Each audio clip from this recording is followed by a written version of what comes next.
لو جبتِ بطيخة وطلعت معاكِ مش مسكّرة رغم حمار لونها، زي حالاتي كده جبت البطيخة وما طلعتش مسكّرة خالص، فأنا حوّلتها من بطيخة مسخة لحاجة حلوة تُطَر علينا في الحر دوّة.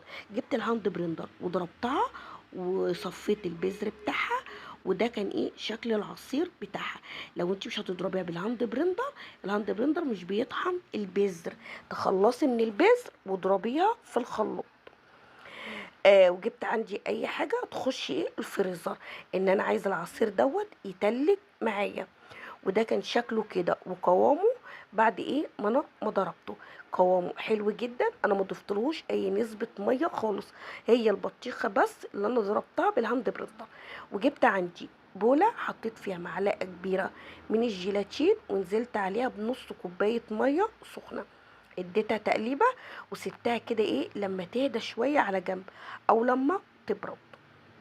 جبت عندي شفشق الخلاط وحطيت فيه العصير. بص ده شكله بعد ما تلج. تمام. انا هعمل هنا هعمل ايس كريم بطيخ.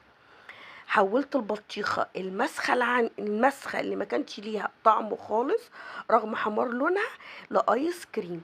نزلت عندي بكميه السكر المناسبه او كميه السكر اللي تناسبك، واربع معالق كبار من بودره الكريم شانتيه. ونزلت كمان بالجيلاتين اللي انا دوبته في الميه.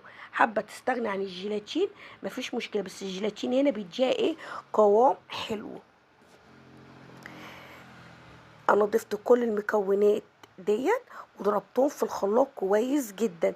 تاني خطوه عندي، لو انت عندك العجان حطيهم في العجان واديلهم تقليبتين تلاته. ليه؟ عشان هنا فكره العجان يعمل معاكي العرق المطاطي بتاع الايس كريم اللي زي ما احنا ما بنجيبه من بره بالظبط.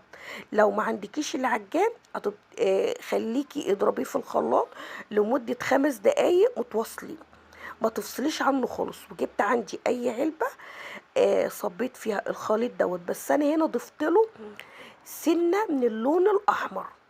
تمام، اللي هو كان لونه فاتح شويه. دخلته عندي الفريزر، قعدته قد قعدته 3 ساعات. دي النتيجه بعد 3 ساعات بالظبط. القوام بتاع الايس كريم حلو جدا، وفي اللي هي وغير طعمه خطير. وحولت عندي البطيخه المسخه اللي ما كانش ليها طعم خالص وما كانتش مسكره، حولتها الايس كريم وفرحت نفسي قبل ما افرح العيال. وطرت علينا في الحر دوت. انا زينهم كده بشويه عنب احمر او العنب